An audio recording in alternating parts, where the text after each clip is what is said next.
jekelea loans. Kwa hivyo mimi nazungumzia wazazi wetu, nazungumzia ule youth hana kazi, nazungumzia mpaka wale watu ambao in 1998 kulikuwa na bomb blast. Our Kenya wengi, over 3,000 were never compensated. And this comes to the respect. Unajua wenye walilipwa ni watu wa American Embassy and the Tanzanians and those Americans who are victims. But Kenyans were not compensated. In my thinking, mtazamo wangu ni kwamba hawakulipwa kwa sababu Kenya haipewi heshima. Utapewaje heshima na una pesa? Angalia Middle East. Wakenya wanaenda kutafuta greener pastures, wanatesekea huko. Many a times people ask ati ambassador anafanya nini? Lakini niulize, ambassador na pesa ya mafuta. Sisi hatuna, ni madeni tumejaza tele. Atawezaje kusimama na huyu mwingine?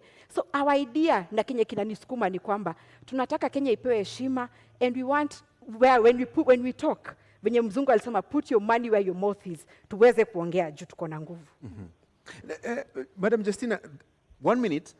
There's something that has come up about sponsorship. Are you being sponsored by anybody, your ticket to run for this presidential race? No, we are not being sponsored. And this is a question I'm posing. Why should we have the best ideas than the sponsoree, if that's the question? Our idea is unique, we are fresh, we are new, we are not being sponsored. The challenge we are facing is that when we say that this one is doing well, people say we are being sponsored by the other. When we say we anafanya vizuri, tunasema si hivyo. But the politics you are pushing right now is that politics you are doing. Politics is about amplifying the voices of Kenyans, giving different interest groups their voices. Na mwenye anashinda tunampa heshima. So we are not being sponsored by anybody. We are here mpaka mwisho. Ruth, where do you get the impression that they are being sponsored by anyone? Clearly, wanakatata kutupatia even our own marks. In school, even the student who has 0, huwa anarudishiwa karatasi yake na scorecard. Lakini sasa our research institutes wamekuwa sponsored, wanatoa huyu mtoto mmoja, which I seriously think that ni kupunguza, wanapunguza namba zetu. Probably we could be a threat because Kenyans are tired. They want new leadership. Na haswa iwapo hampati ufadhili au msukumo kutoka kwa mtu yeyote, haswa nani anafadhili kampeni zenu kama Roots Party? Our mode of campaign ni kama ile ilitumika na PM wa India, Modi. Wakenya wamechoka in a way, they tell us come to Nakuru. Tunawaambia hatuna pesa. Someone tells you end of fuel kwa petrol station yangu, ama wanajiunga wenye petrol station fuel there. Mwingine lala in my hotel, I'll give you food. Bora mkuje Nakuru muongeleshe watu. That is our mode of campaign. And by the way, hakuna pesa si tumeibia Mkenya. And that is what hiyo kasumba tunataka kubadilisha. Kenyans, I blame you for poor leadership. Because kila sasa ya siasa watu wanasemanga kameiva tunakafunga, because mwanasiasa akikuja you want to be given something. Hiyo ndio ina motivate wanasiasa kuiba, wakiingia ndani they recoup, there's return on investment. Haizi ekelea pesa yake hapo alafu afikiria ati unakula freely. No wonder we have bad leadership. Kwa hivyo wewe Mkenya ukiona watu wanakuja campaign, usituchukie juu hatuna kitu. Sisi tuko na idea ya kupeleka Kenya mbele. In the next 5 years tukiwa kwenye kiti, mtakuwa mnatupatia pesa ya campaign. Na labda ni kuongeza dakika moja. Je, Roots Party inakuja kuharibu kura ya vijana na kuharibu vijana? Naweza sema nobody owns anyone's vote. Our role hapa ni kuambia wa Kenya that there is alternative. Si kila siku hiyo 30 years mmeambiwa ati tunafanya hivi. No, ours is to give alternative. No one owns any vote. Na Mkenya usiogope kupigia Roots Party kura ati because wewe ni wa nani. And there's also another question. Kenyans are saying you should have started earlier. Let me say this. Official campaign period began on May 29th, 2022. So hakuna mapema tungekuja because we follow the law. Number 2, we have not yet gone into election. So you can vote for Roots Party, usiogope ati jueni wa mtu mwingine. And finally, wa Kenya, kuambiwa that you're owned by someone is negating on our gains on democracy. This debate here has to achieve the purpose. The purpose is to convert the many Kenyans who we never find during the campaign trail, lakini wako kazini. So musikize na tuendelee pamoja. Bi Ruth, labda kuambatanisha na hilo, mmeonekana kutoridhika sana na yale ambayo yanaendeshwa na Roots Party. Mna wasiwasi eti kwamba wanakuja kuharibu vijana, kwa nini? Tuseme ukweli. Marijuana, bangi, we say it is illegal. Sasa hii sera wanakuja kuuza, tunangoja kusikia venye wataweza kutuzia sisi wenyewe. And already, it is an illegal substance. So how do we work around such manifestos. So maybe Justina will let us know further how far they can go with marijuana. I will give an example of kijana moja alikuwa anafanya kazi some place that I lived back then. Alikuwa anafieka nyasi at 11 p.m. Na nikenda nikamuuliza, so I asked him the following morning because I had the noise from outside. Nikamuuliza what happened. Okay, I had heard the history that anavuta bangi. So I asked him in the morning, kwa nini ulikuwa unafieka nyasi saa 5 za usiku? Akaniambia, madam, nilikuwa napunguza kazi ya leo. So realistically, kama unapunguza kazi ya leo kufieka nyasi 11 p.m., I think kuna shida na tunaweza kuwa tunaelekea in the wrong direction. Madam Justina, now you seem eager to say something about that. Yeah, I'm happy Ruth is very respectful and she wants to listen to our manifesto. Let me say this. Our idea in Kenyans, I want us to be very conscious and, open up your minds. And before I explain, let me give you a quote by a guy called Ralph Waldo.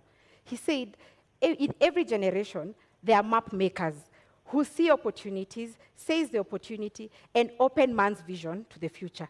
That is the direction Roots Party is taking. Now, marijuana, it's true, it's unfortunate. By the way, it's true, many people get that I have seen. I cannot say that they are not there. But remember, most people have mental challenges because of one, unemployment, cost of high living, that brings about depression. Alafu unaona watu wanapigana kwa malumbano, so high cost of living can account for the madness in this country. Actually, in Mathare, or rather the statistics in Kenya, 3 million of Kenyans suffer mental challenges. Why is it so, and yet marijuana is illegal? But let me say this, the marijuana we are advocating for. I'm happy that Kenyans have all gone through a science class in primary, a biology class in high school. There's something called species, or cousins of plants. The marijuana is a plant, yes. No. Marijuana muda umekwisha, lakini nitakuongezea sekunde 30 kabla nirudi kwake Ruth. Wewe binafsi umewahi vuta bangi? Sijawahi na sitawahi. Sijawahi na sitawahi.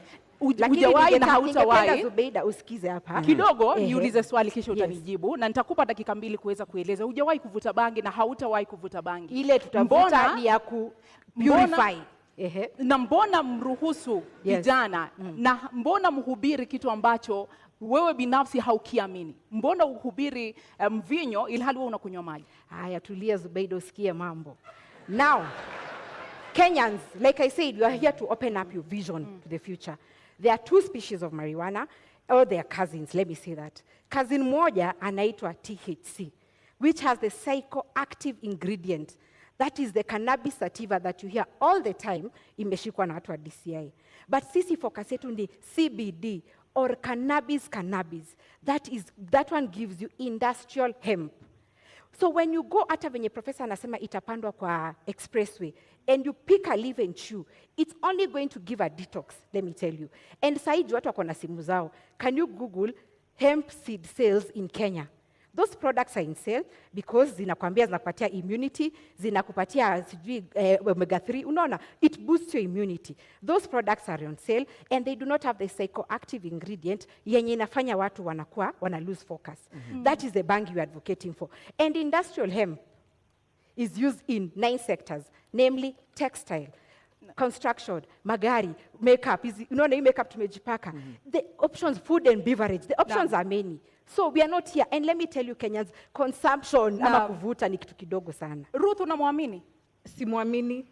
Ya kwanza amesema ni ya kupurify. I don't know what we are purifying with bang. I don't know what part we are purifying.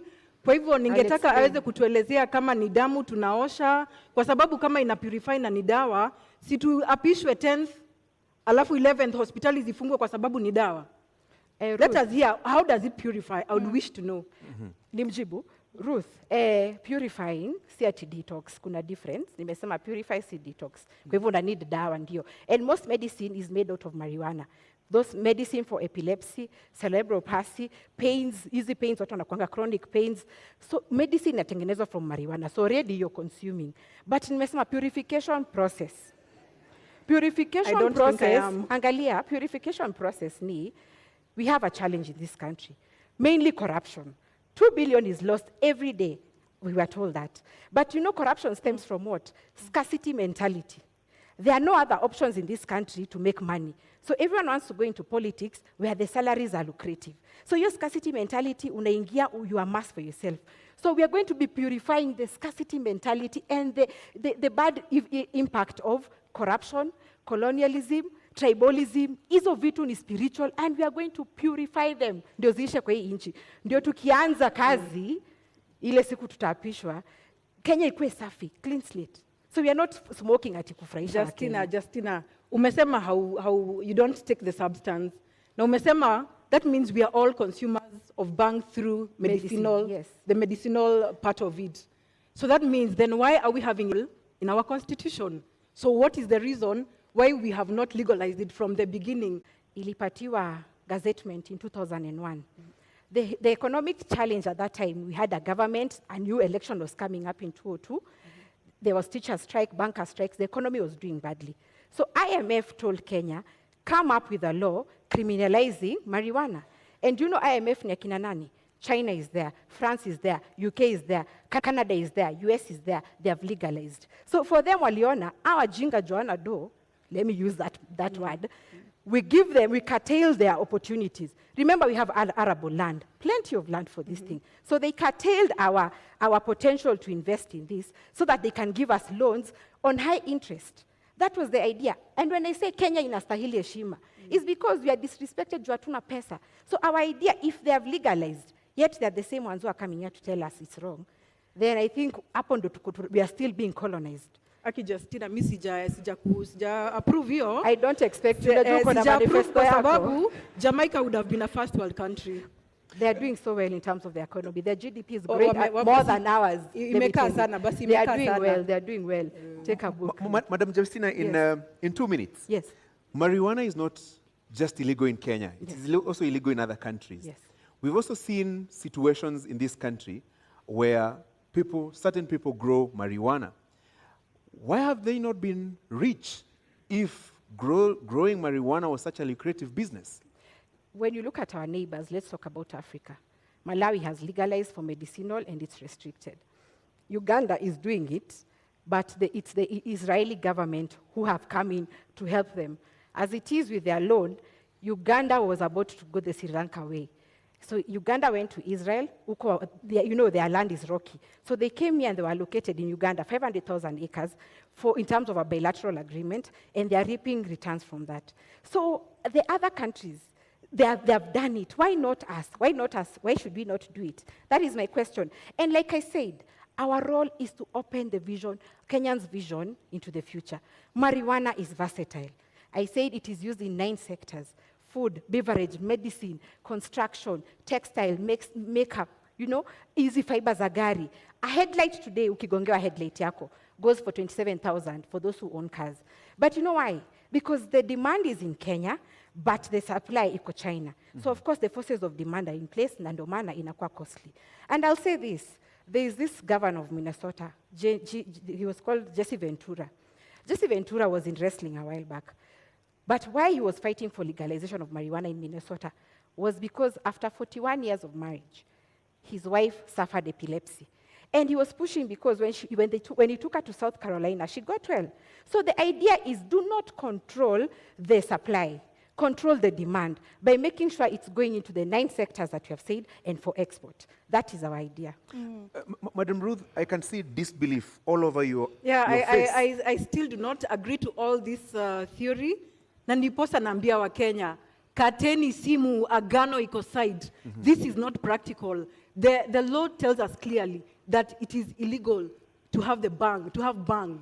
So how else, na amesema, na yeye mwenyewe alisema ama amesema sahi, that they will smoke bang on the 10th. I'm looking for a happy mother. I am a mother. Ruth, I'm looking for a happy mother CBD, not that THC, will, no, I am CBD. looking, allow me to answer. I'm looking for a happy mother who will attest that mtoto wake amevuta bangi and they are okay. Yeye mwenyewe pia najua ni mama. Nataka kujua, atakubali mtoto wake avute bangi on that 10th. Because for me, I don't think I would allow my children to take it up, nor my sisters and brothers. Good question. And I'm going to answer this question to you and Kenyans as Mama Wamboi. I said open up your minds, dear Kenyans. The marijuana we are advocating for is industrial hemp. I think I gave the clarification, not THC. So Ruth, stop belaboring this idea that we are smoking. It is not for consumption.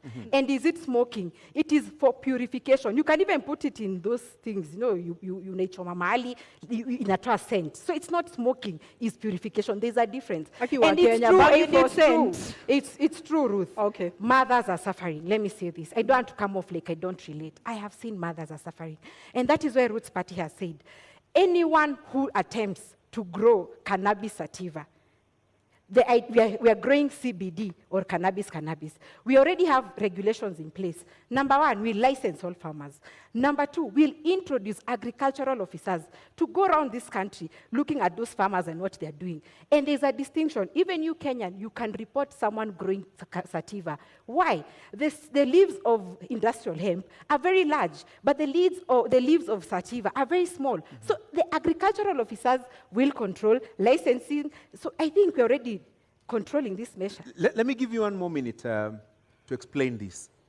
This is the theoretical talk about agriculture in terms of growing marijuana. What are the practicals? Have you identified the areas that you intend to grow this marijuana? What are the economic returns if this was to be allowed, if you're to become deputy president? Okay, marijuana is going to spur up our economy because agriculture has been given a backseat. The challenge we're having now because of law, many of the Kenyans or the youth who are in the bread basket of Kenyans have migrated to the urban areas to do what? To be boda riders. They're thinking there's money because agriculture, they're not viewing it like it has money.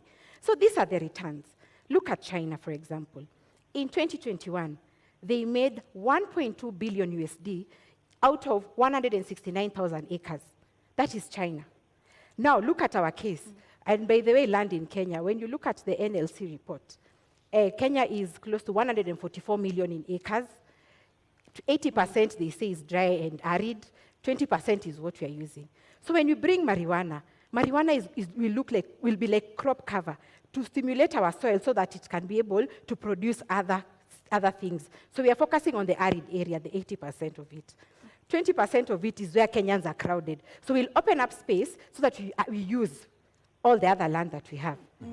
Bi Ruth, kidogo kuambatana na kile ambacho wamesema, unadhani uchumi wa Kenya haujaimarika kwa sababu hatujahalalisha bangi? Wakenya wanaumia kutokana na gharama ya maisha kwa sababu hatujahalalisha bangi? Hapana, sikubaliani na hiyo. Uchumi umezoroteka kwa sababu ya corruption. And that is why Kenyans, we are coming in to bring in a new leadership, a new change in how things run in this country, and give a Gano party, Mwaure Waihiga, the chance to come and be the president of this country. Corruption has eaten us up. In every corner of each sector, corruption has eaten us up. It's not that we do not have bangi, lakini corruption imetukula sisi wenyewe. We have eaten ourselves up. And a few of us know ourselves. So we are going to deal with that. Let me add something quickly. Okay, when you look at private businesses, they look at what is our competitive edge. How can we be ahead of our competitors? So not that uchumi imeharibika because of no legalization of banking. Of course, I agree with Ruth, corruption should be blamed. But look at this situation, that if private businesses are looking into the future, why is government scared to look into the future?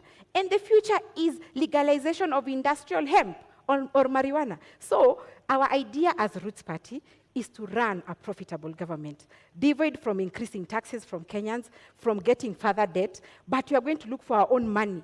Our own money will come from legalizing and regulation of marijuana. Case in time, a pilot study will be Kulalu Galana, the 1 million acre project. Iyo ikiwa 1 million, that is times 5 of what China got in 2021. So we'll have 6 billion USD. You can do the math in Kenyan shillings. That money is money that will be used to pay teachers, pay the civil service, increase their salaries in trenches. So for us, tunaangalia competitive edge, what private businesses do. Niulize Justina swali kidogo. Kuna kuanga na employee incentives. Ukifanya kazi kwa bakery, huwa wakati mwingine unapatiwa mkate uende nayo nyumbani. Na je, bangi wataenda nyumbani na nini? Wataenda nyumbani na, very good question. Wataenda nyumbani na proceeds of bangi. And it's good you brought me to this idea. The youth in this country, not all of them want to be employed. But hawa vijana wanatafuta capital. Unaenda bank unaitishwa logbook, title deed. Kweli, you don't have. What you are going to do with Roots Party? I told you government owns 10% of 144 million acres.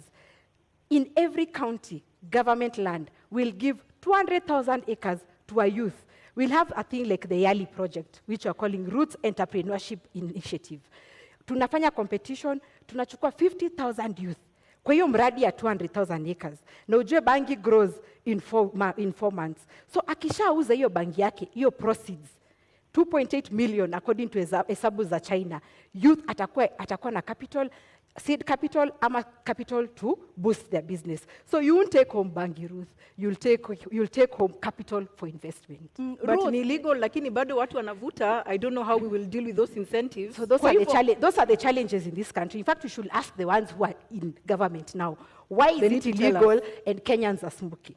That's the question to them. Kwa hivyo Ruth, kwako wewe ni kuhalalisha kutohalalisha bangi au ni swala la maadili? Kutohalalisha, the constitution does not allow. Lakini unaona kwamba inahujumu maadili? Sorry? Inahujumu maadili au haswa tatizo lenu kama Agano Party ni kwamba bangi ni mbaya, haistahili kuhalalishwa au ni swala la maadili? Ni maswala ya maadili na si Agano Party, ni wa Kenya. Kama it is already legal, it is currently illegal. So how safe is it? How safe is it when we start taking it up? That means we are destroying a whole generation. We're destroying our children. I am concerned as a Kenyan. So you're being unfair to Ruth. You know Ruth cannot support our manifesto. So it's true atasema ni mbaya. Kenya.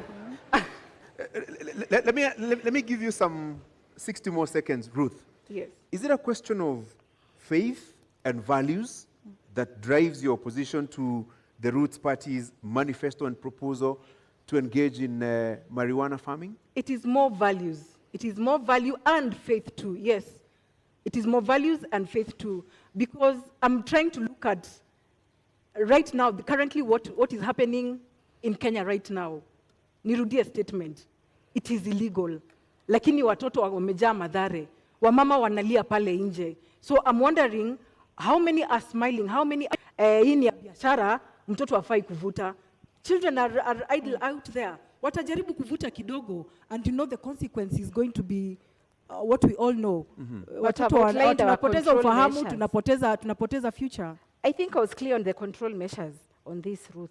Nilisema the seed will be CBD, tutatumia KEFIS, tutapatiana licenses, we'll reintroduce agricultural officers to man or inspect what Kenyans are doing, and we are also going to bring back the NYS, those ones who have graduated, to control government marijuana. So I think the control measures, and that is why we are saying legalize and regulate.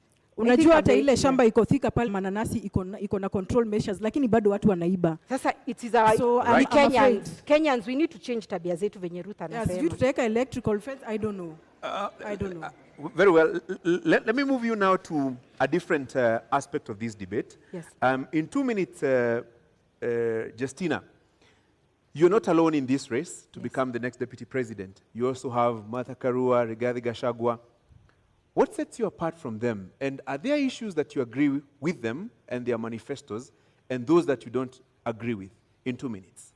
Let me first say I respect the ones you've mentioned, because I remember 30 years ago, I was a young girl that had been in politics. So being on the same ballot paper with them is very humbling. And there are strides they have made, fighting for democracy of this country. So I respect that. But what sets us apart is that 30 years they have been there. They have been telling us the same narrative, which they're telling us now. They are not responsive to the youth of this country. Youth whose parents took out loans to educate them, and they're still living at home because they're unemployed. What sets me apart is because I can relate to the youth of this country who know that unasoma na hakuna kazi. That is number one. Number two, I can relate to the businessmen. Maybe they're in government, being in leadership. That is where they draw their salary. But I relate to a businessman, like from where I work now. We're into excavation and supply of building materials. And Kashori, I can tell you, business is down. Why? Increase of cement, chuma zimepanda bei, Kenyans do not have purchasing power to build a house. And that business is very satisfying, because you know our role is what? We are the first stroke of paint. When you want to build your house, sindo tunatoa cotton. But it saddens me that Kenyans cannot afford. They are not building, and neither are they affording to pay rent. So that is what sets me apart. I know that what we need now is policies and leadership that is responsive to the plight of Kenyans. Madam Ruth, same question to you. This is it's a political competition. You're not in the race alone. Yes. What would you use to convince the Kenyan? We are new, we are fresh, but our competitors, yes, they have experience, but they have let us down.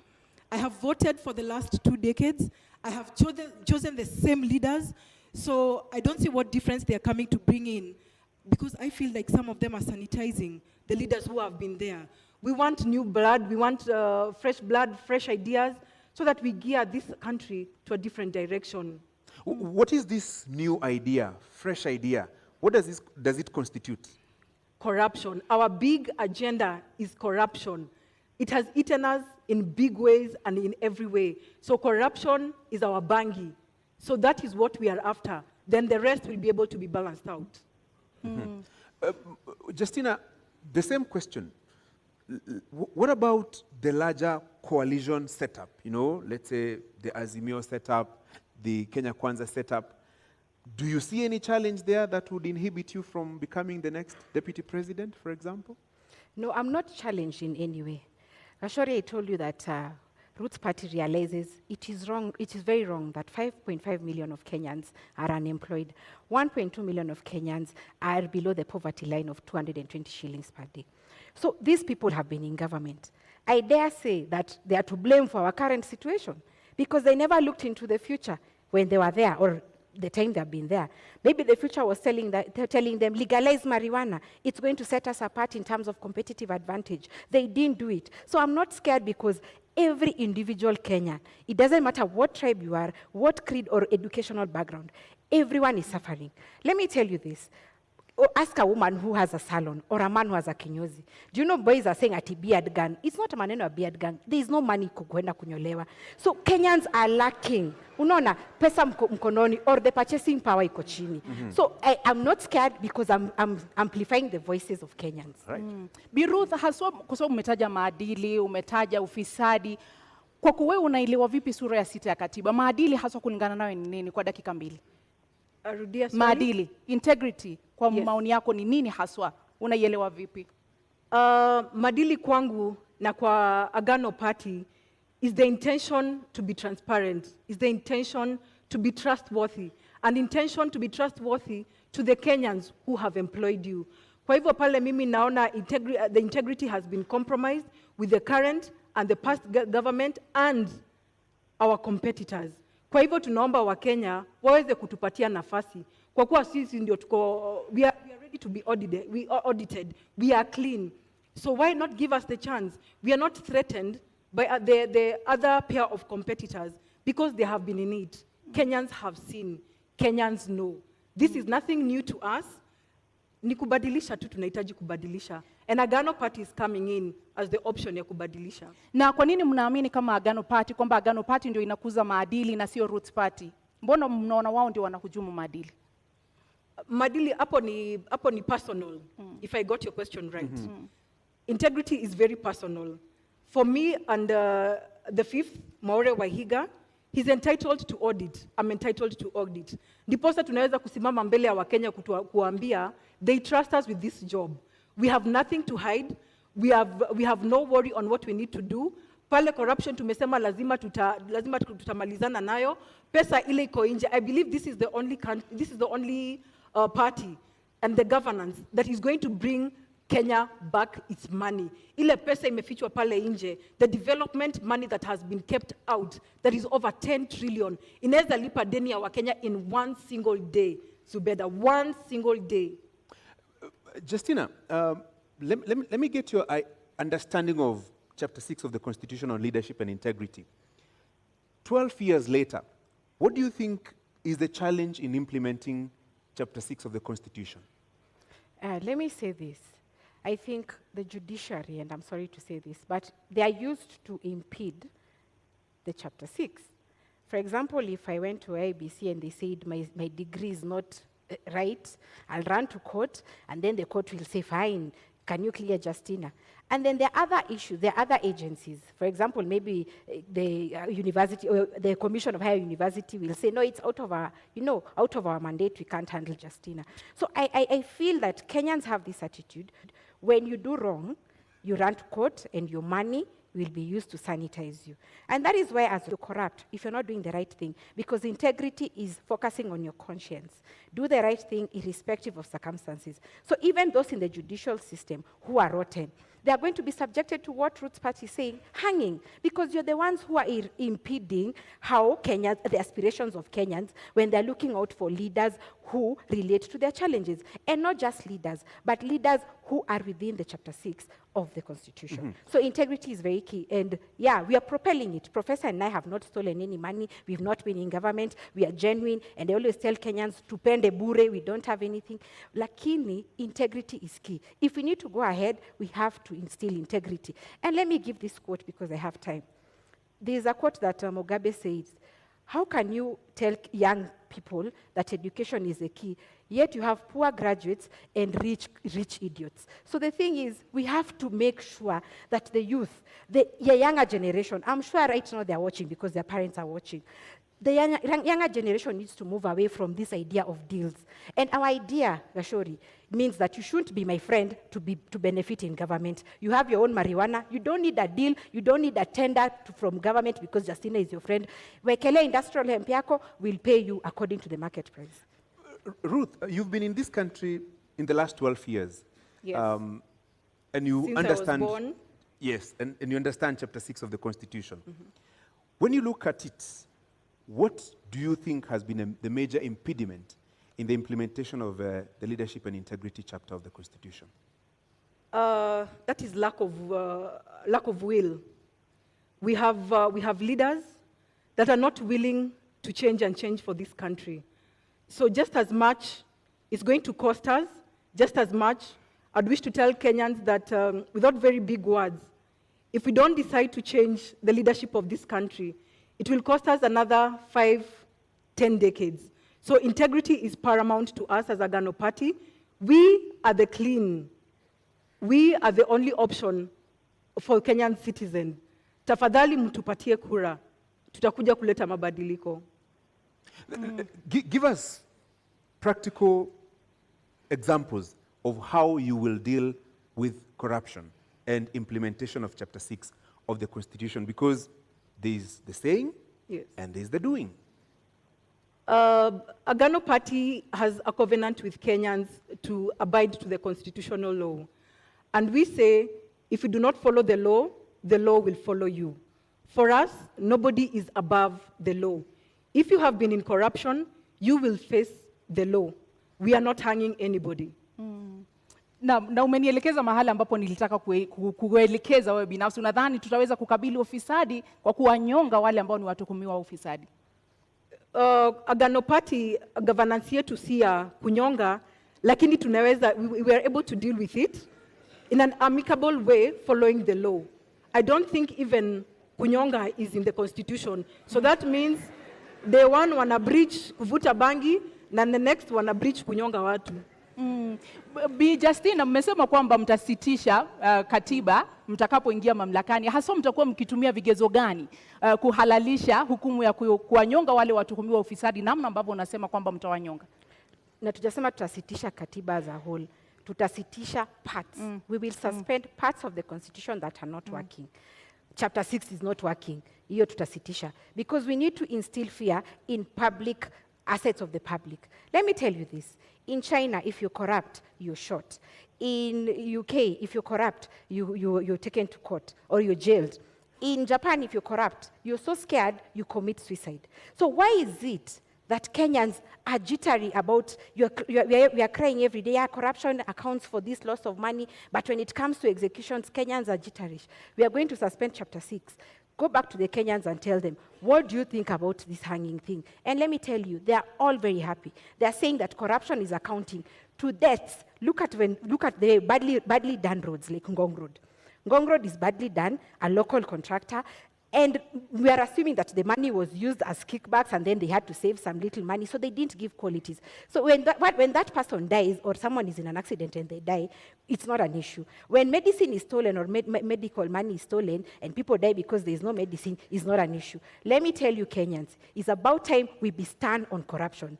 Our idea is instilling fear in the minds of Kenyans that public mali ya umma ipewe heshima. Na hukumu ya kunyonga Yes. iliharamishwa mapema miaka ya 80. Haswa ni nini, ni kigezo gani ambacho mtatumia kuona kwamba sasa inaweza kufanyika, kwa sababu ni kitu ambacho kimeharamishwa nchini Kenya? Ni kwamba mnaona kuna mapengo, kuna nafasi katika katiba ambayo mtarudisha hukumu hiyo, au haswa utekelezaji utafanyika vipi? Unajua hii katiba, Zubeida, ilikuwa copy and paste.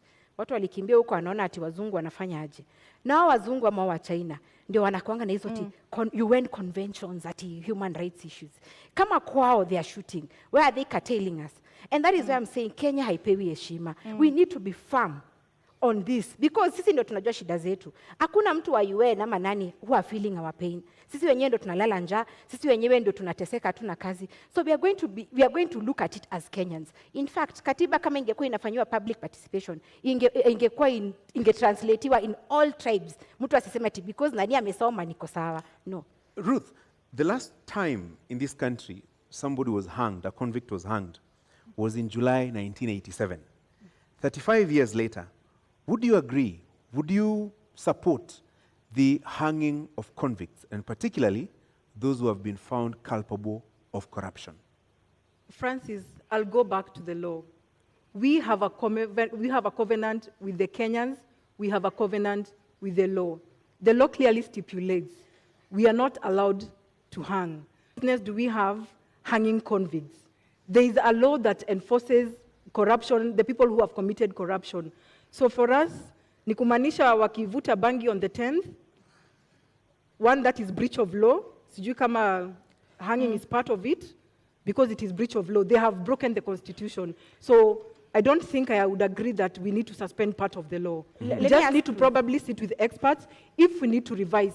But I don't think we need to hang people's life. People deserve to live and be corrected. Ruth, there are very many injustices. Let me give, for example, Anglo-Gleason golden bag. Yes. Money was stolen in this country. So in your opinion, the Agano way, how would you do it if it's not hanging? It is law. They follow law. Which is? Si tunafunga. Wamefungwa. Watu Anglo-Gleason. Sijaingizwa kwa ofisi. Tuingizeni Agano kwa That's the ofisi muone. question. We will deal. That is the question. We will deal, but you know, if we are saying, why would we want to hang people? You have a sister, you have a brother who probably just needs to be corrected. So why hang? Na wenye wanakufa because of road accidents, lack of medicine, au si wa Kenya, wenye watu wameiba, mtu anakufa. That is unplanned. Iya KEMSA ni planned. Life is life, Ruth. Life is life. No, KEMSA, the Anglo-Leasing, all this is planned. Mtu akigongwa na gari, that is very unfortunate. And God forbid. Those unfortunate instances, we cannot debate on because that. Of road design. We are discussing about surely. Road design. We can. Sorry. We can. Okay. Kwa hivyo Bi Justina, Yes. kama Roots Party, kwa kuwanyonga mtarejesha vipi mali ambayo wameiba? Mtatoa vipi mali ambayo imetumika vibaya, imeibwa, pesa ambazo mnasema zimefichwa katika mataifa ya ughaibuni? Ukinyonga yule mtuhumiwa, hiyo mali itarudi vipi kwa Wakenya? Na wacha niseme, atusemi mtu akigongwa na gari anakufa. Nasema people who are given jobs, like to build Gong Road, for example, those people want to save on money. So the road design does not, they save money, so wana save pesa and wajenge barabara in a cheap way. But niseme hivi, there is a process, Zubeida. We are not just going to pick someone at because media imesema is they are corrupt. We are going first to kuongeza mshahara vizuri, judges, policemen, we have to increase their salaries because they abet corruption because mtu ameiba pesa kidogo anawapatia. We have to give them increase their salaries. However, there is a judicial process, a fair hearing. Go process ifanywe na tukusikize. Na pia tunapeana caution. It's not like the chicken gate case in the UK. Hapa Kenya taijaisha. So pia watu wa judiciary, they will notice they have to speed up this nini. So kutakuwa na hiyo wapelekwe the process. We have to get the assets back. We have to recall the assets na pia waende wakanyongwe. Ruth, Sijui kama wote watakubali, because if I know I'm being hanged, so why should I tell you mali iko? There is a process. There is a judicial process. Maybe the first two might be caught with the process ya rudisha mali alafu tunanyonga. But someone else will think, kama unataka kuninyonga, finish me, wacha wengine wakulie hiyo pesa. Okay, so I don't think I would justify that. But for us, we are saying the corrupt, we will go even for the big fish. Sisi hatuogopi, tunataka pesa irudishwe, ndio imeweza kuumiza economy ya hii country. We have, our president is planning to give a moratorium where the Kenyans who have stolen our money, wameficha development money, warudishe, wanapatiwa nafasi ya kurudisha. Hapo bale mtu anapitisha ile wakati umewekwa, so from there, the law takes its course. In 2002 there was such. Why has it not worked? Maybe in your opinion, I'm not saying because you're not in government, yes. Ruth, but you need to show Kenyans that you understand. So, it was there in 2002. What in your opinion is, what is the reason why it didn't work out? The idea that you're sharing, in your opinion? Leadership problems. Leadership problems, Justina. We are different leaders here. Let's talk, because you seem to agree on the seriousness and the challenges of corruption in our country. Yes. Given an opportunity, Justina, in 2 minutes, given an opportunity to be the next deputy president with the government that you will form with the presidential candidate that you're supporting, what are the specific areas that you would target in terms of dealing with corruption practically? Because there's the whole question of administration of justice. And like I said, the three arms of government they are being threatened. How? The independence rather is being threatened. When, for example, the executive says this, someone runs to court, and then the process is stopped. That is the backdrop of why we are going to suspend the Constitution. But yes, administration of justice is there. But again, has it worked for us? And you know, law was made for man, not the other way around. It is upon us as Kenyans to sit and say, are you happy that 2 billion is lost every day? They say no, because it's accounting to unemployment, inflation, high cost of living. So we are going to we'll be together with the Kenyans. We are going to call for public participation. And the Kenyans, I can tell you, they are very happy about it. Because someone is feeling like, I wake up like in Meru, I wake up at 4 a.m. kuchukua hiyo mira yangu, I pack it. Someone is eating the taxes. Mtu anajifanya ndio mjanja kuliko wengine. So Kenyans are tired. Of course, that aspect is there of administration of justice. Lakini gashori, Kenyans are suffering. So sisi tutaka participate now, and many of them are supporting this. We need to instill fear in assets of the public. Heshima kwa public assets. Bi Ruth, haswa endapo mtaingia mamlakani, mnawapea Wakenya muda gani waweze kuona matunda katika vita dhidi ya ufisadi, na wewe binafsi mchango wako utakuwa upi katika kuona hilo linatimia kama makamu wa rais? For us, we will bring in this in phases. Kuna ile pesa iko nje, in the money that is stashed illegally abroad. For that, we can even say we have started even implementing our 100 days.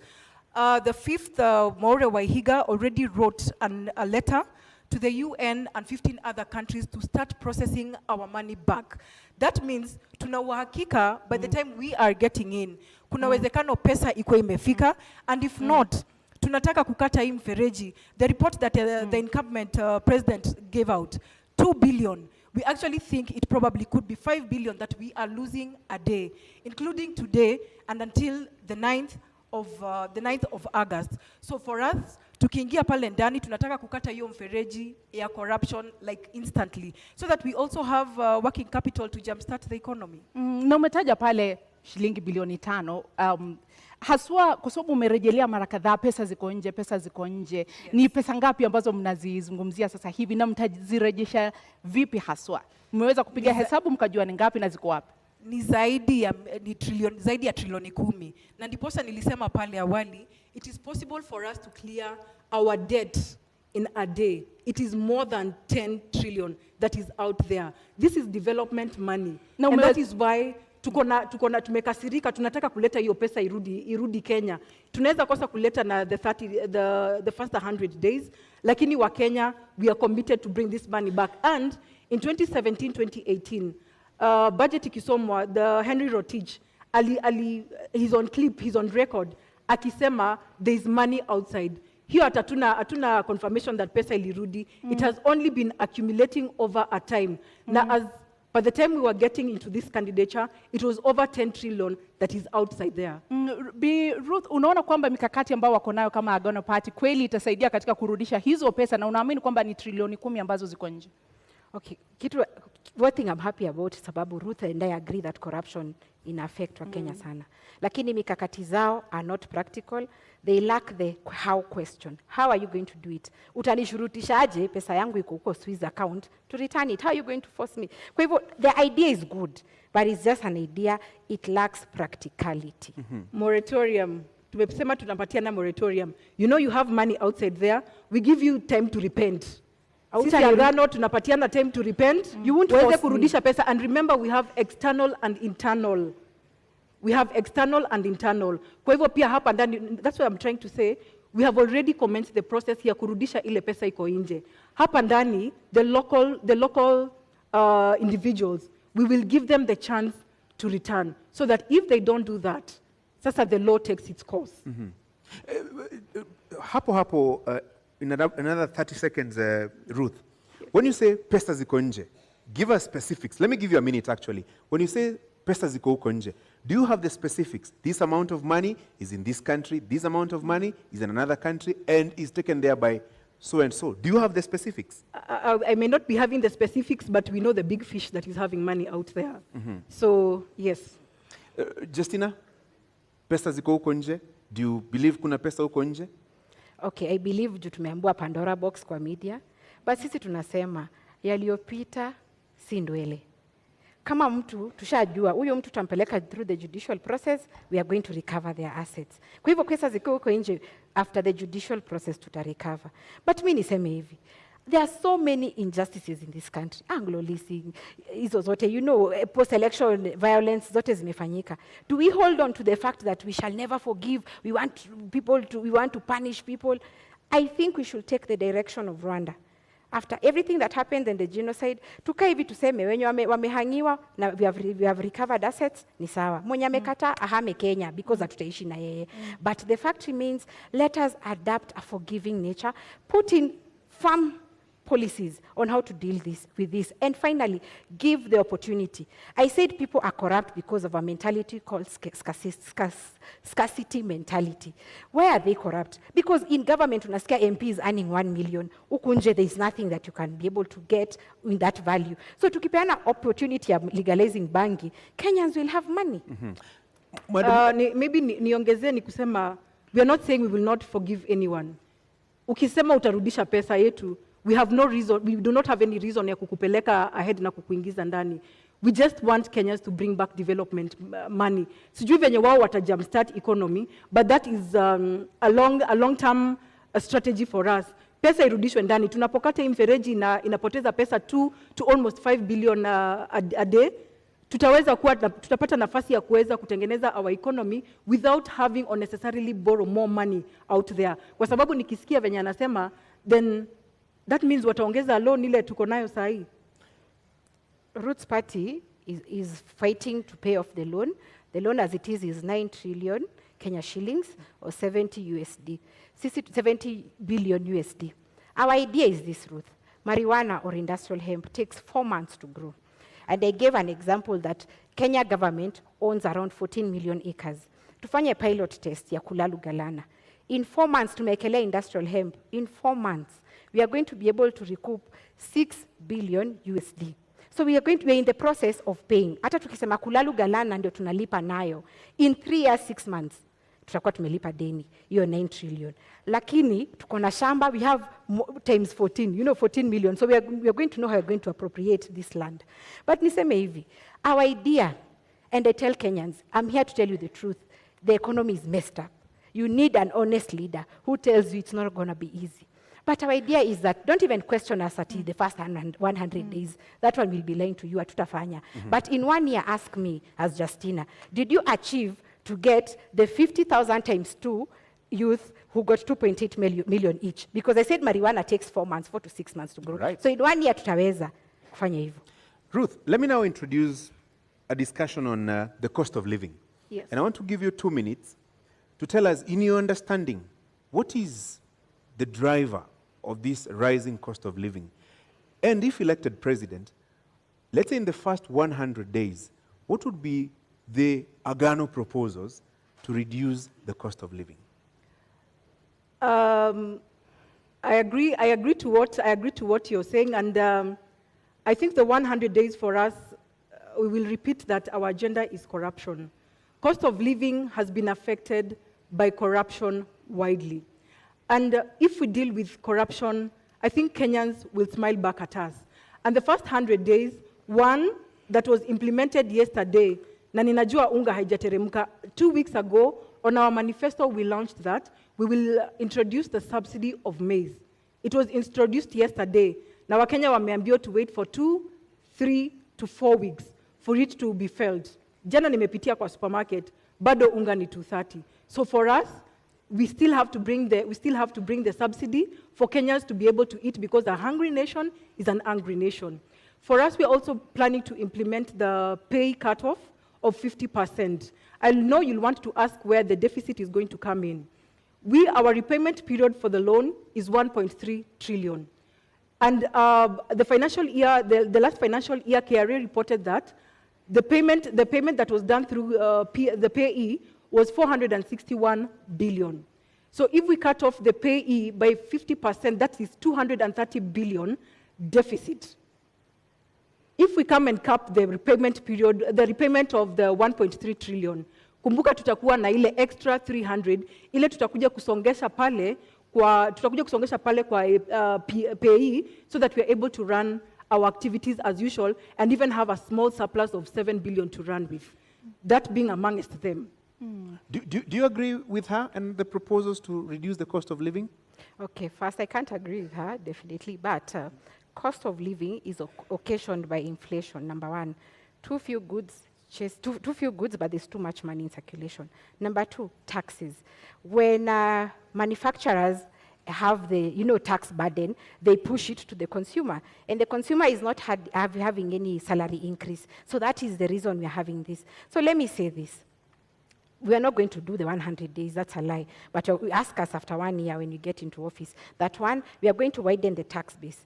Why? I said marijuana is used in 9 sectors, across 9 sectors. Example, paper. We are going to give life to pan paper.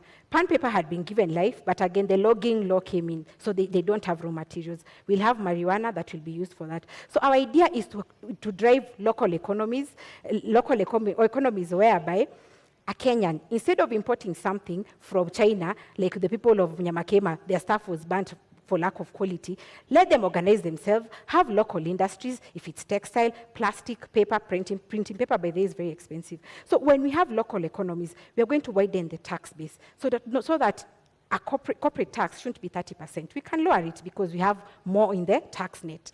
Another thing is to ensure that we give conducive environment for business. As it is, businesses are not comfortable. They are saying that lack of the dollar, who want to be employed in these industries, can go into the other thing of investment that I said. We are going to empower the youth financially. Kidogo hapo, hata kabla usonge sana, kwa sababu umesema kwamba hamtaahidi wa Kenya kwamba katika muda wa siku 100 mtafanya hivi na kadhalika. Awali ulituambia bangi inachukua muda wa miezi 4 kukua, na umetuambia kwamba hamtaahidi kwamba mtatimiza baada ya miezi ama siku 100. Kwa hivyo yule Mkenya anakutazama sasa hivi hawezi kumudu gharama ya kununua pakiti moja ya unga. Kwa hivyo unamwambia nini? Huyo Mkenya nitamwambia that the truth is tumeteseka miaka 30. 1 year tunaweza vumilia, but we are putting in, Kenyans need an honest leader. As it is now, hii maneno ya kusarakasi na siasa is what is getting us here.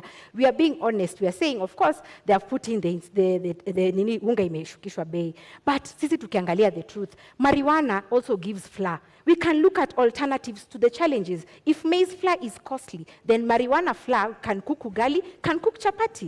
And then cooking oil, the seed produces cooking oil also. So we tunaangalia kama hii ni expensive, we are going to use this. So the alternatives. So mimi naambia Mkenya, hatutawadanganya. Tumedanganywa miaka nenda miaka rudi. We are telling you the truth.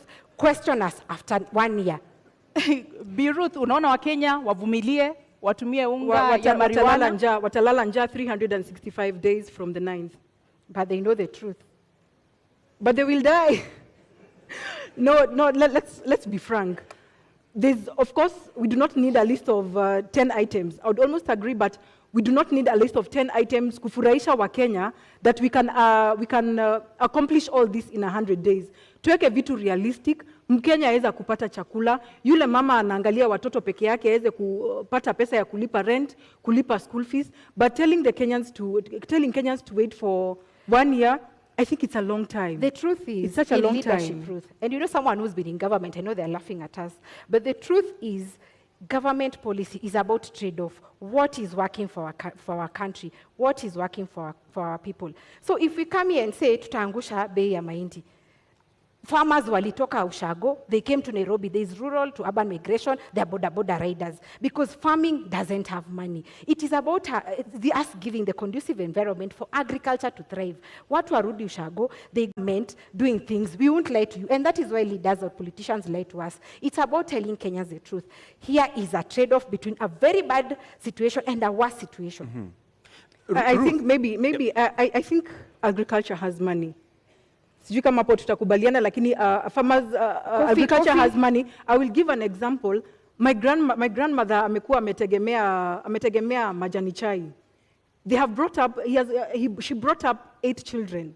Lakini sai mkulima wa sai analia. So if we restore back our economy, that means hata ule mtu hajasoma ataweza kuongeza pesa kwa mfuko, na tuweze pia kukata hii importation tunaleta ya michele, na kuna project kuna schemes kama za Moya tunaweza patia wakulima nafasi to boost themselves back, na Wakenya waweze kupata chakula ya kukula. Just like even the maize, people are having maize in the granary.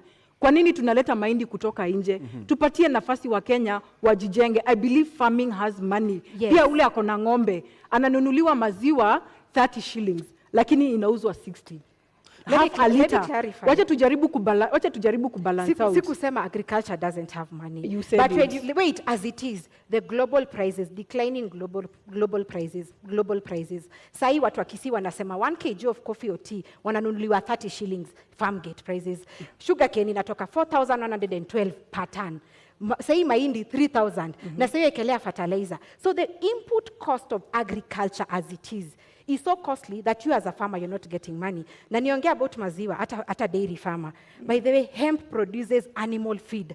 So our tukitengeneza animal feed, which is very costly as it is, ina impede maziwa production. Kutakuwa na so much milk that Roots Party is telling Kenyans, and we are promising Kenyans, kutakuwa na maziwa ya Roots na mayai ya Roots, because animal feed will be affordable. Kenyans can take milk as they wish. So our purpose is to reduce import costs in agriculture, but agriculture has money. No, that one I quoted you, Justina, and I think the pricing right now of the food products is because of a leadership issue. It's nothing that the Kenyans cannot produce.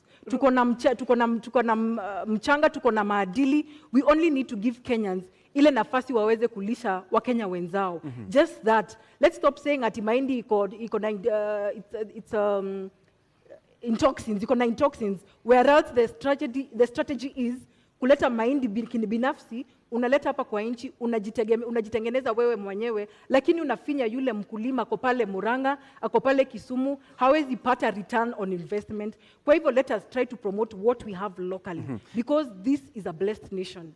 Justina, in 60 seconds, listening to you, then it sounds like it begins and ends with marijuana farming. That is part of our manifesto, and agriculture is the core principle in our manifesto. Let me say this snake farming. As it is, 3 Kenyans die out of snake bites as it is. And we have a law called Wildlife Conservation Act 2013. And this gives us the option of having this snake farming as an income-generating activity. So even if you go to KWS right now, the law is there. Ours was just to amplify that voice and give options. Like I was saying, 3 people are dying every day because of snake bites. And why? The antivenom we import in this country is from South Africa and India mainly. But there are over 3,000 species of snakes in the world. So maybe the snake that will bite you didn't have that antivenom. And if it's antivenom, one vial goes for 13,500. And you need between 5 to 10 vials ndio upone hiyo kumwa na nyoka. So ideally utakuwa na 135,000 ya kupona hiyo snake bite. What is our agenda? Our agenda is to look at what we have. We have snakes around. One, we'll have the venom industry. This is where unasikianga mtu huku Ushago amesoma biochemistry, but you don't know where they're going to work. We are going to bring them into this pharmaceutical industry where they are getting the antivenom so that you can compete in the international market. Right. And then protect the 3 Kenyan lives who die because of snake bites. Ruth, in 1 minute, story ya nyoka. Story ya nyoka ninasema for our government Agano party, we cannot deal with snakes surely. Tutafunga kwa compound ama ni kuku tutaweka There is a surely. law. Ndio tupate mayai. Then again, how much do we have to wait for this venom itoshe ndio Wakenya waweze kupata medication, whereas we are going to start, probably, if at all they get the chance to lead from 10th, tutaanza kurea from 10th, ama tuko na za kutosha Kenya. What business do we have putting in snakes here? We have amplified what is there. There is a law, Wildlife Conservation Act 2013. Today is 2022, so it's been there for a while. And it gives this leeway for wildlife snake farming as an income-generating activity. Let me tell you, our idea is making Kenya an export hub, putting money in the pockets of Kenyans. Ndio tunapata ile foreign exchange tulikuwa tunaambiwa tukiwa shule, ati Kenya is earning foreign exchange from wherever. So yetu ni ya kwamba, let's get other alternatives, income-generating activities for Kenyans and to sustain our export manifesto. So how much venom do we need probably? Like I said, do the math. One vial goes for Mimi siwezi fanya math ya venom. 13,000. You can check, you can Google. One No, vial that goes one for I will not do. 13,500. If we do it locally, we are going to lower the cost. And remember, even your government, if you win, is going to incur the cost of importing antivenom. So why not have our own here so that we can lower the cost and save the lives of Kenyans as we create an industry, an industry for this venom thing. There's someone at home amesoma biochem. Me, unaonanga ama pharmacist, sijui nani. They only sell in chemists. There is no employment. Our target ni ku-employ everyone. Mwenye amesoma asiregret. Mwenye hajasoma kuko na hizi zingine. Economies anaweza invest in. So yetu ni kuweka pesa mkononi. Na Bi Justina, ni baki kwako kabla kurudi kwake, na una muda wa dakika 2 kuweza kujibu hili. Kwa yule mtazamaji au mkulima ambaye anakutazama sasa hivi, imekuwa vigumu kwake kulima mahindi yake au kahawa yake, majani chai na kusafirisha nje. Itakuwa vipi kwake ukianza kumwambia sasa tufuge nyoka tusafirishe sumu? Kama hawezi kusafirisha mahindi, ataweza vipi kuuza katika soko la kimataifa sumu ya nyoka, fisi? Haya, niseme hivi. Bangi, nyoka already kuna frameworks na ziliwekwa 2013, tutafuata hizo. But bangi, ile challenge mkulima sasa yako nayo, tukaangalia kama ni farmer. Farmer, kuna watu wanaitwa KTDA au coffee board au wote. They come here, they take your produce, they go sell it and then come back to pay you. Many times wanakuja wanakuambia, you even owe, you owe us. Unaona? And that is why farmers wanakasirika wanasema, hii ni ya nini? Our idea of marijuana, because this is fresh, snakes is in the law. Idea of marijuana is we are going to cut down these brokers, these KTDAs atuataki.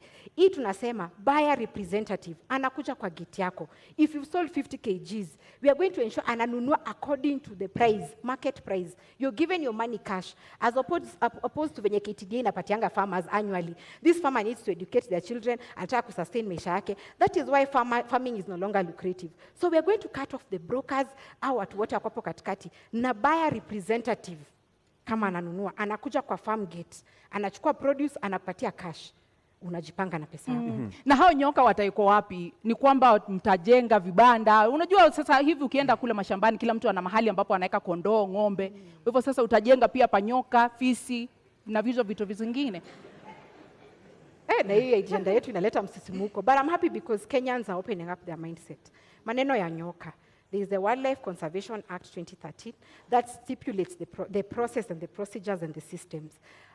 KWS itakuja kwako. You give you show interest, yeah? Expression of interest. Before they give you a license, wanakuja kwako na wana inspect. So hiyo sitaongelea sana because already the law was passed by parliament. But this is the idea. Unaenda express interest, unaambiwa before upewe license, they have to inspect your premises. Can you afford? So we are going to use KWS, and Kenya is not devoid of experts. Wako, watatusaidia on how best we can cash in on this. Na nimesema, it is being done because we import venom from South Africa and India. They are doing it. Why not us? Ruth, utafuga nyoka? I think for Agano Party, our governance, we leave the snakes to the zoo. Tunakuja kuziona, tunaziangalia, tunasoma. That's good for us. Pesa nayo. Justina, Yes. I'm looking at this from a practical point of view. Yes. If you want to introduce, let's say, tea farming or maize farming, you give farmers seeds, fertilizer, and everything else.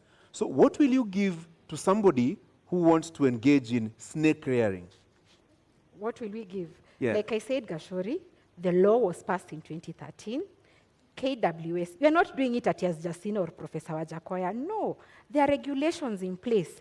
Hao ndio wataenda na KWS will advise them as it is, mali watatoa hiyo nyoka. Because there's already a research process in place. Wako hapa Ngong Road. Ni a government, it's government owned, na ina support KWS in this process. So what we are saying, hatutapeana nyoka. Justina Wamae or Wajakoya won't go and give snakes. No, we will work with the experts. And Kenya haikosi our experts. We'll work with KWS. But the fact is, we have amplified the voice that this is an alternative income generating activity. Una la kuongeza kabla tu? Naona KWS wako na kazi mingi ahead of their government, ya fisi na ya nyoka. For us, we are safe again. We leave them in the zoo. They were expecting, the law is there, the Wildlife Conservation Act 2013. Those were just my remarks. Yeah. Naam, tuingie katika mada yetu ya mwisho katika mjadala huu wa leo ambayo inahusu kinyang'anyiro hiki ambapo kipo, namna siasa zinavyoendeshwa. Kwa mtazamo wako Bi Ruth, katika muda wa dakika 2, unapoangalia jinsi kampeni zinavyoendeshwa, jinsi uongozi unavyoendeshwa humo nchini Kenya, kama mgeni katika ulingo wa siasa na katika masuala hayo yote, ni kipi ambacho unaona kinastahili kubadilishwa katika namna tunavyojiendesha? I would say that I have been a leader. One, I will not call myself a new politician in this field. I have been a leader from the time I was a young girl. And I almost actually got into the Nairobi gubernatorial in January 2021, a governor with David Mwaure. Lakini Kenyans and Nairobians know what happened. Iyo maneno ilisimamishwa. So what I would bring in different is to ensure that we get rid of this PR. Tumedanganya wa Kenya for too long. People have been asking hauna experience, but if the cost of experience is what has happened over the years, I'd rather come in as the new option. Mtu le amebadilika, mtu ako trustworthy, mtu ako na nafasi ya kubadilisha maisha ya Wakenya, kushughulikia wanawake, kupa wanawake sauti, even the youth. Wanarika pale nje wametengeneza jobless corners. But tunasema tunahitaji experience. No, I refuse what the stereotypes are talking about. Ninasema sisi tunakuja kuleta mabadiliko, amkeni wa Kenya. Tunakuja kuleta mabadiliko na uongozi mpya katika hii nchi. Ni baadhi ya mabadiliko kama yapi ambao unapendekeza Ruth? Kwa sababu unasema kuleta mabadiliko. Mabadiliko yapi? What should change? Corruption. Francis, corruption is big on us. You know, we cannot be able to change agriculture without curbing corruption. We cannot deal with sports. Look at what happened to Ferdinand. Ni corruption imefanya hii maneno ifanyike. He's a champion. He's going to represent a country. Lakini kuna wale wanatangulia kabla yeye. The person who is supposed to be bringing glory back to us is the person who is last. Is given last priority. Kwa hivyo haya mabadiliko sisi ndiposa tunaegemea upande wa corruption because it is a cancer in this country and we need to get rid of it. Let me give you some 60 more seconds. Haya mabadiliko unayozungumza, how will it affect health? How will it affect the young people who have no jobs? How will it affect infrastructure development na mambo kama hayo? Tukipambana na corruption, tutakuwa na operational capital. Remember, we'll be able to create jobs for the youth.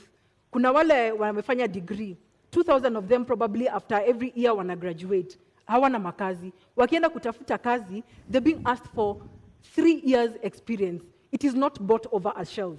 tunataka kupatia the graduates nafasi waweze tunapatia graduates nafasi kuweza kuingia kwa makazi with a minimal experience with a minimal experience, which means tunaweka mikakati ya kuweza kuwapatia nafasi kuingia immediately after graduation. There's a graduation program. Na watu kama wa informal sector tunamsha the industries that have been dead. During COVID, we got to learn that we can make masks we can make locally masks. Kwa nini bado basi tunazileta? To employ wanarika walipo hapa ndani waweze kutengeneza mask. You can imagine we're even importing toothpicks. Situpatie wanarika in the informal sector nafasi waweze kujijenga pia. Justina, what should change about our way and mode of doing politics? Let me say this about health. Ukiangalia as it is, if you have, for example, you're told to come for an MRI, to get an MRI scan or dialysis, ukiwa Turkana, you have to come to Nairobi for NHIF to give you authorization for that. Assuming you're very, very sick, so you have to come with someone. You travel from Turkana to Nairobi. Up until 2018, it was working. I don't know why it stopped. You come here to Nairobi, maybe upate watu ni wengi kwa NHIF office, so uende bado ulale, there's cost of even kuspend in Nairobi, and then you go back. What I'm thinking, the change we need in Roots Party, what we are pushing as Roots Party. Number one, NHIF zote in all localities and branches, can they authorize this thing? So that kama ni dialysis, kama ni MRI, we were told that machines were bought. Why should they come to Nairobi all the way from Turkana or Mandera for authorization in Nairobi? So that is the change we want. Number two, doctors are professionals. They should also have their own health service commission. They have been fighting for this. So as Roots Party, we are going to push for that. Wacha wajipange kama Judicial Service Commission, because health is very, very paramount in this country. Another thing which borders on devolution. Our idea as Roots Party is that we've seen that 15% is not possible because national government is not able to give county governments, and county governments are crying. When we say we are going to suspend the constitution, that comes into chapter 11 of devolution. What we want is for the counties, they are already organized in caucuses. Wajipange, they get their own revenue, wagawane according to their regions. They are only going to give national government ya roots 10%. Iyo, a doctor wa county atalipwa, suppliers who've been auctioned because they have not been paid watalipwa. Unaona, and service delivery ya county will be manageable. So that is the change we are pushing as Roots Party. Na Bi Ruth, katika kauli yako ya kumaliza una muda wa dakika 2, ni kipi ambacho mtakifanya tofauti na utawala ambao upo sasa katika kauli yako ya kufunga? Wakenya tunaleta transparency. Wakenya tunaleta uongozi mpya. Tunakuwa, we are the new broom. We are the people who are coming to clean up the corruption. We are people who are coming to stabilize the economy. We are concerned about our youth. We are concerned about the women plight, just as like the disabled, the people with disability. So give us the chance to take care of you. You are our bosses. It's paramount to know that you are our bosses. You are not the subject. So give us the vote, and we shall bring in the change that we have been talking about. Kauli yako ya kufunga, Bi Justina. And I called for mindset change when tulikuwa tunaanza hii debate. Kenyans, let us respect the media owners. They have organized this debate. And the purpose of this debate is to give you an opportunity to ask your leaders questions. And here we are. So don't see it like it's something that you're time wasting, ama mulisha amua. No. If you need a different Kenya, a transformed Kenya, this is the opportunity. Let me say this as Roots Party. We might come off as jokers, as not serious people, but one thing we are doing is to push your mind and to ask yourself, by the way, my tribe doesn't help me, but the challenges I'm facing as an individual is what I want my government to help me with. So we are coming in with fresh ideas. We are coming in with the idea that Kenya can do better. Kenya is beautiful. We have athletes who we are always trending that they are doing well. We have musicians who are doing well. But when it comes to leadership, why do we have low self-esteem? Why do we choose people? Why are we scared to go a different direction? So my call to Kenyans is that Roots is different. We are giving you a solution. We are explaining to you where we are going to get the money to run government projects, and we are ready to serve you. So be different. Don't feel like anyone owns you. Don't feel like you're doing someone a favor. And for the 44 million undecided, I hope I've convinced you. And the ones who are decided, I hope I've converted you to vote for Roots Party, because this is the government and the party for the future. Thank you very much. Asanteni sana. Mnaweza kupokezana mkono. Thank you.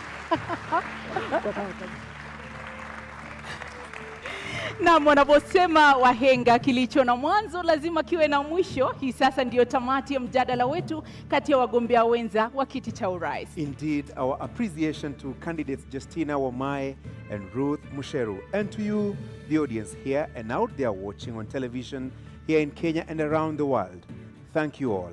I'm Francis Gashuri of Citizen TV and Inoro TV. Nami naitwa Zubeida Kananu Kome kutoka KTN News. Usiku mwema.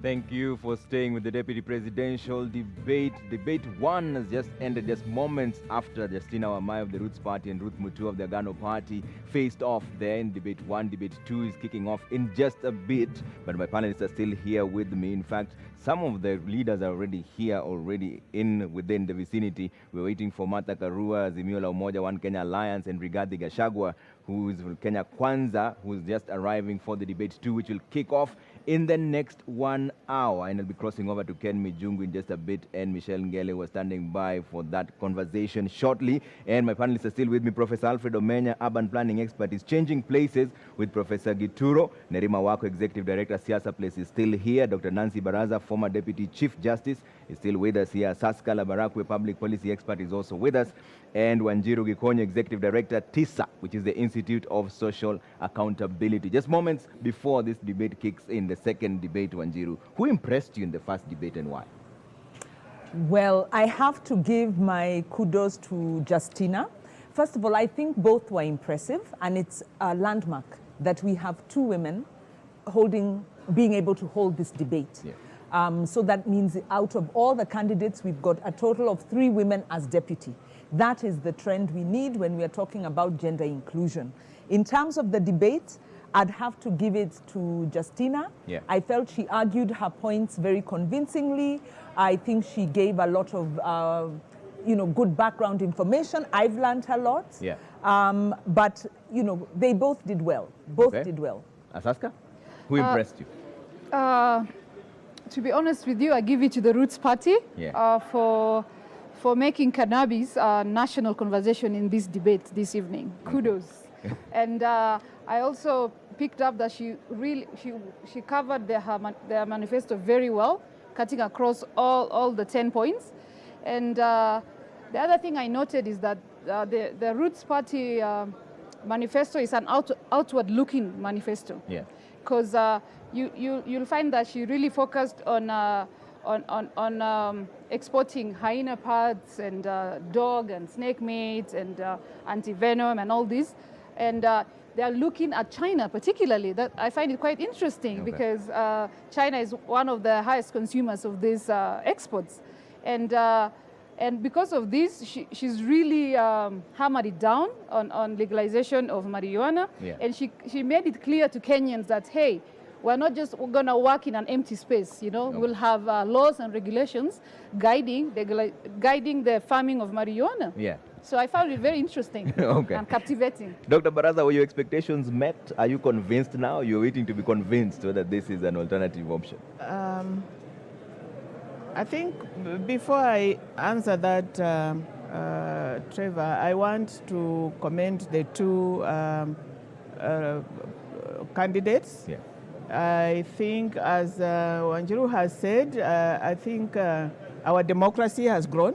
It's growing, that we are having women stand before us and debate and offer themselves. I think our democracy is a demonstration that our democracy is maturing. Yeah. But to come to the issues, I think Justina did very well. She was on top of her manifesto. They are thinking outside the box. She gave us what is it? The issues around their manifestos and why it is important. The issues and how they intend to realize those issues, the law, the regulations. I think she did very well. Yeah. except we got focused too much on marijuana. Yeah. Probably other issues were not as well articulated. As for Agano, Ruth performed well too, but she ended up reacting to Justina and forgot that they have their own manifesto. She didn't articulate their own manifesto very well. All right. Otherwise, I think it's a clap for our democracy. All right, Dr. Baraz. And you can see right now this debate 2 is just about to kick off. It's starting off in the next 45 minutes or so. And one of the candidates there, Honorable Rigathi Gachagua from the Kenya Kwanza and UDA Brigade, is already here, ready to face off with Honorable Martha Karua. He's just come in first. And of course, they're going to hold him for a bit for the second part of that debate, which is kicking off at exactly 8 p.m. all the way to 9:30. That will be moderated by James Smart and Sophia Wanuna. James Smart, who has been told there's no such thing as beard gang. Ni pesa hakuna. We'll cross over to James Smart and find out what's really going on. But right now, one of the candidates who's arriving for the second debate, that is Honorable Rigathi Gachagua, is heading to speak to Ken Mijungu and Michelle Ngele to find out how he's feeling this evening. Ken? Trevor, thank you so much. And of course, the Kenya Kwanza Alliance candidate, running mate Rigathi Gachagua, is here, all decked up, looking really nice. Thank you so much for you. Quite early, you keep time. It's about 5 minutes past 7. How have you prepared for this debate? Well, to start with, I'm a guy who keeps time. You know, I was a guy in uniform. I believe in military precision. You told me here to be here at 7, I'm here at 7. Okay. I'm ready for the debate. I'm looking forward. I hope this debate is about the people of Kenya. I hope we are not degenerate into triviality and innuendos and rumors and unnecessary issues. I trust that the moderators will give us a chance to present to the people of Kenya our plan to turn around the economy, to change their lives, to put food on the table, to make sure that every Kenyan can pay their bills, they can take their children to school, to make sure that every Kenyan who goes to hospital cannot be detained there because of lack of money, and to restore the dignity of the Kenyan people. Okay. You know, Kenyans are in a state of helplessness. Kenyans feel very dejected. They lack hope. We need to give them a plan. Okay. And we have that plan. And given an opportunity tonight, we'll talk to the people of Kenya and tell them the plan that we have. Very, very interesting. But as I let you go, because you need to take a little rest before you take to the podium, you are prepared for this debate. You have been going around campaigning for Kenyans. But how do you feel being here tonight? This is the day, you know, because obviously prepared for it. I feel good because I'll have an opportunity to talk to many Kenyans who don't come to public rallies. There are many Kenyans who, because they are working, they are busy in business, some outside the country, they don't get time to attend public rallies where we have been pushing our agenda and explaining to the people of Kenya why they should give Dr. William Ruto and I a chance to change their lives, to restore their dignity, to give them hope, to inspire them. Right. And those are the Kenyans I want to talk tonight. And I trust and pray that the moderators will not be trivial. They'll give me an opportunity to talk to the people of Kenya about our plan and convince them that we have the best plan for them, and that is why they should come out on the 9th of August and vote for Dr. Ruto and I.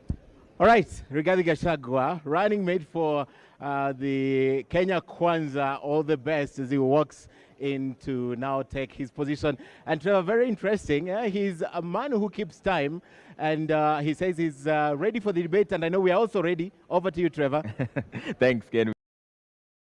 We're absolutely ready for debate 2. This is just moments after debate 1 has just finished. Justina Wamae of the Roots Party and Ruth Mutua were facing off. Now debate 2 is kicking off in the next 45 minutes or so. That's at 8 p.m. They're going all the way to 9:30. And the first candidate has already arrived. That's Honorable Rigathi Gachagua. Nerima, coming to you now, just post the first debate.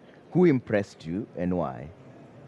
Well, I would have to say that as well. I agree. I believe it was Justina Wamae. You could clearly see in the way she articulated herself that politics is something that she is well versed and used to. She was able to use very personal stories. She identified with the people, the audience. A lot of times with her responses, you could hear the audience chiming in and laughing. but also the fact that she had tried to stand in Mavoko and also applied for a permanent secretary position. It shows you that even in her articulation of responses, she could see how things work within the counties. Okay. And Nerima, I'm going to ask you to hold that thought. Now the interruption comes to you for the first time. At least that's one vote on your side. Let's go over to Busara Naman, who's standing by with Justina Wamae of the Roots Party, post the first debate, and let's find out how she's feeling. Busara?